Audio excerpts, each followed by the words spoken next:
Alright, export settings. Guys, there's a billion ways to do this, but I'm just going to quickly walk you through my export settings for 1, client delivery / Vimeo or YouTube uploading, and 2, Instagram uploading. First, client delivery / Vimeo or YouTube upload. Now, a lot of videographers separate those into 2 different settings, but I deliver it the same. So here we have our video. This is a 4K video file, and we'll be exporting it out in 4K. This was shot on the 1DX, so the 4K file size is a little larger than usual 4K, which I'll show you in a second. So here we have our video file. I'll hit Command M to bring up my export settings, or you can just go to File and Export. Once the export window is open, here at the top we have our format. Always choose H.264 for best results. For preset, select Custom so we can adjust every little thing the way we want to. Change the name of the file to whatever you want and select the destination, and then make sure both the audio and video boxes are checked. There we have a summary of the settings, and as you can see, it's rendered at 24 frames per second and 4K,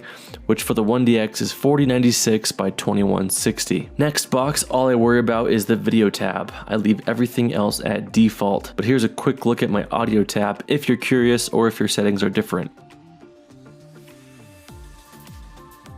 In the video tab, make sure to check render at maximum depth for best, cleanest results. In the encoding settings, all we want to change is the profile from main to high. This will result in a crisper encoding. In the bitrate settings, I choose CBR and set it to about 80. The higher the bitrate, the cleaner your footage will be, but you don't want it to be a ginormously huge file, you still want it to be somewhat compressed. So at 80, it's a higher file size, but you'll see less artifacts in your image, and it will overall be much cleaner. And then the last thing I do is check the use maximum render quality box, and boom, you're done.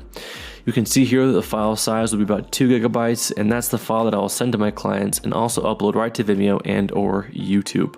For Instagram, still here in our project file, hit Command M or File Export to bring up the export window. Make sure it's set to H.264, but then for preset, I just select high quality 1080p HD. If you have some black bars on the top or bottom, just go to the top left and hit Scale to Fill. Check render at maximum depth and set your profile to high. I leave the default bitrate for that preset and check use maximum render quality, and done. All I do then is airdrop the 1080p file to my phone or send it to myself in Google Drive, WeTransfer, Dropbox, email, whatever, and upload it right to Instagram. The reason you shouldn't upload a 4K video file to Instagram is because of how horrible Instagram will compress it. You want to export out a 1080p or 720 file so it can look the best as possible on Instagram. So there's a quick look at my export settings. If you guys have any further questions, please let me know.